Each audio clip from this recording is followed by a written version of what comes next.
Frères et sœurs, recevez mes salutations. C'est toujours avec un plaisir partagé également, que je me mets devant vous pour vous apporter les bonnes nouvelles.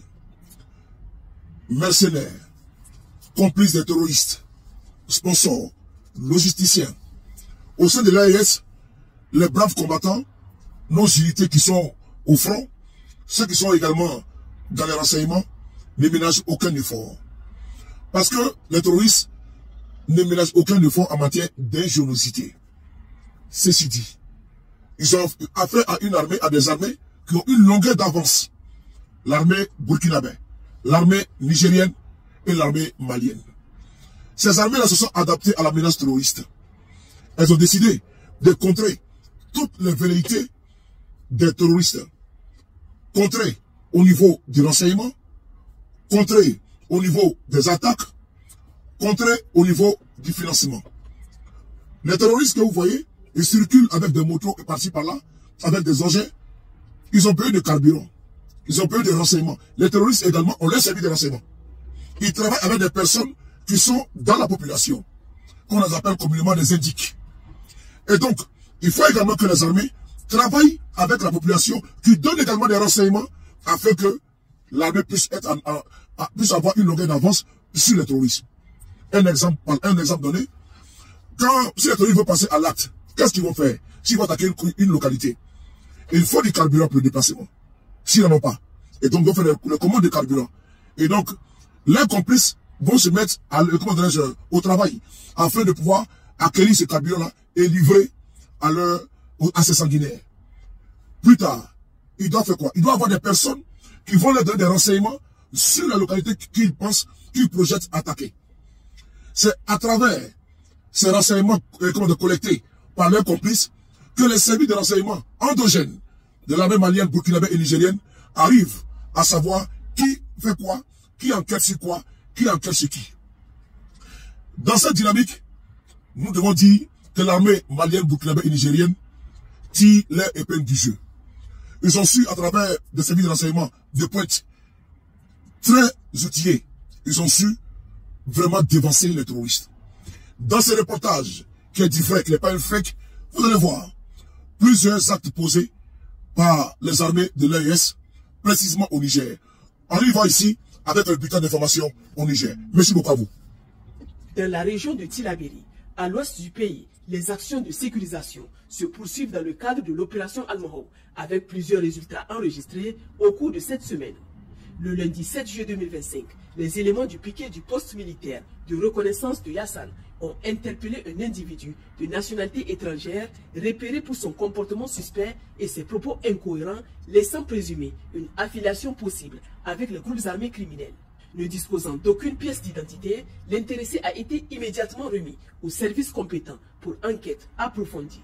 Dans le prolongement de cette dynamique, une opération ciblée a été conduite le vendredi 11 juillet au marché hebdomadaire d'Abala. Cette intervention a permis l'interpellation de 6 individus impliqués dans le soutien logistique aux groupes armés terroristes. Ils assuraient notamment le ravitaillement en vivres via des charrettes, la transmission d'informations sur les mouvements des forces de défense et de sécurité, la vente d'animaux volés dans le village de Tigezefan, situé à 35 km au nord d'Abala. Les suspects ont été remis à la cellule antiterroriste compétente pour exploitation et poursuite des investigations. Parallèlement, dans la soirée du même jour, un détachement mixte en patrouille dans le secteur de Sanam a été la cible de tir aux abords du village de Rahimé-Chilmi. Les assaillants, au nombre de 4, circulant à bord de 2 motos, ont rapidement pris la fuite en direction de la mare de Tapkinkari. Malgré une poursuite engagée, ils n'ont pas pu être appréhendés. Toutefois, la réaction rapide des forces a permis la mise en œuvre d'un bouclage immédiat du marché du village, ayant abouti à l'interpellation de 4 individus suspects actuellement en cours d'exploitation. Dans le cadre de l'opération NIA, menée sur la rive droite du fleuve, suite au sévère revers infligé au groupe terroriste lors de l'assaut avorté contre le poste militaire de reconnaissance de Boulondjouga, les opérations de ratissage se poursuivent activement sur le terrain. Nos forces ont procédé à la récupération de plusieurs corps ennemis, de l'armement et des munitions abandonnées dans leur fuite. En parallèle des opérations de sécurisation, les unités engagées de NIA poursuivent leurs actions de renforcement du lien avec les populations civiles. Dans ce cadre, des villages, des localités de Niatiri et de Makalondi ont bénéficié d'une importante donation composée de plusieurs tonnes de vivres, de sucre et de bidons d'huile alimentaire. Dans la région de Tawa, au sein de l'opération Chara, dans la matinée du mardi 8 juillet 2025, agissant sur la base de renseignements, la brigade d'intervention et de recherche de Tawa a mené une opération ciblée. Au cours de cette action, un véhicule de type Toyota Hiace a été intercepté dans le village de Damnou. Ce véhicule transportait une importante quantité de carburant de contrebande. Le bilan de l'opération fait état de la saisie de 187 bidons, soit un total de 4675 litres d'essence et de gasoil.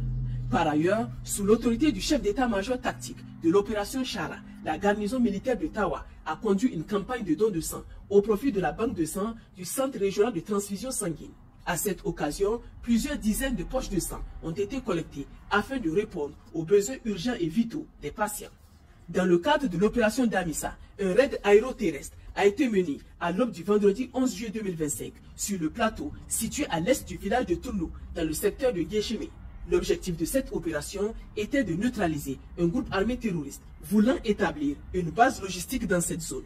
L'assaut initial, suivi d'un ratissage méthodique, a permis de neutraliser 10 terroristes sur le site même de la base. La poursuite de l'opération, notamment sur l'axe Tchéri-Toulou, a conduit à l'interception et à la neutralisation de 5 autres éléments ennemis tentant de s'exfiltrer vers un pays voisin. Au total, 15 terroristes ont été neutralisés au cours de cette opération qui a également abouti à la destruction d'un important dépôt logistique et à la saisie de nombreux matériels, notamment 3 motos, 33 bidons de carburant de 25 litres chacun, 42 bidons d'huile de vidange pour moto, des tenues de combat de type militaire, des moyens de communication, postes portatifs chargeurs, des vivres, divers équipements de couchage, pièces mécaniques et matériel d'entretien pour motocyclettes. Cette action a porté un coup sévère aux capacités logistiques des terroristes opérant entre les frontières sud du Niger et le nord du Nigeria. La nature du matériel saisi indique clairement que cette base pouvait servir à la fois de dépôt logistique, de point de transit et de lieu de regroupement tactique. Elle aurait pu être utilisée pour approvisionner les cellules actives opérant notamment dans la zone du parc du W. Dans la région de Difa, l'opération Nelewadole se poursuit avec une intensification notable des actions de sécurisation visant à démanteler les réseaux criminels et à perturber les activités des groupes armés terroristes, notamment Boko Haram. Le 8 juillet 2025, un individu identifié comme Kakaboulou, membre actif de Boko Haram, a été appréhendé à la sortie sud de Ngingimi lors d'un contrôle de routine. Selon les informations recueillies, il serait l'un des responsables de la zone de Kwatabouloua, agissant sous l'autorité de l'émir Bokoy. Le même jour, au cours d'une patrouille dans les environs de Toumour, un détachement des forces de défense a interpellé 3 ravitailleurs affiliés à Boko Haram. Ces derniers transportaient 225 litres d'essence et plusieurs planches destinées à la fabrication de pirogues utilisées pour le transport de la logistique et les déplacements sur le lac Tchad. Le 9 juillet, 2 membres de réseaux criminels opérant dans la zone est de Ngingimi ont été arrêtés. Appartenant à une cellule dirigée par un chef de gang notoire, ils sont impliqués dans plusieurs cas d'enlèvement. Lors de leur interrogation, ils ont reconnu travailler pour le compte de Boko Haram en assurant la récupération des rançons et l'approvisionnement logistique. Une somme importante de 8 888 000 Naira a été saisie sur eux. Le 10 juillet, une unité en patrouille sur les rives du lac Tchad, au sud de Ngingimi, a procédé à l'interpellation d'un émir de Boko Haram. L'intéressé était en possession de pièces détachées pour motocyclettes et de plusieurs téléphones portables, confirmant son rôle dans l'organisation des mouvements logistiques du groupe. Dans le courant de la même journée, une mission de reconnaissance ISR de routine a permis de détecter un important regroupement de combattants terroristes. Une intervention immédiate des vecteurs aériens a été déclenchée. L'action coordonnée a permis de neutraliser plusieurs éléments ennemis et de détruire des installations logistiques, infligeant ainsi un coup sévère aux capacités opérationnelles de Boko Haram dans la zone. Au nord du pays, dans le cadre de l'opération Garkwa, les forces de défense et de sécurité poursuivent leurs efforts de sécurisation de la zone frontalière. En début de semaine, une patrouille engagée à Asamaka a procédé à l'interpellation d'un individu de nationalité étrangère.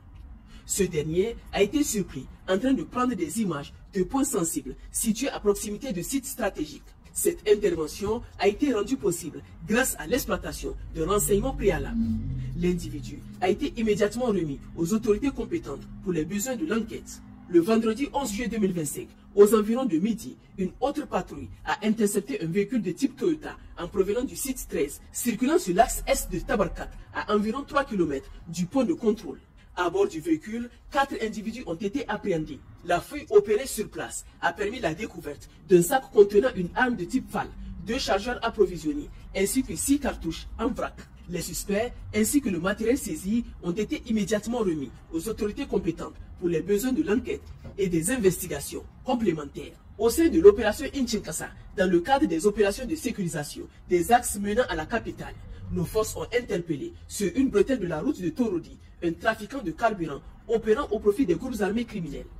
Ces individus usent d'une méthode discrète, remplir les réservoirs de leurs motocyclettes pour dissimuler leur activité illicite. La vigilance des patrouilles a permis l'interpellation de motocyclistes en possession d'1 kilogramme de cannabis.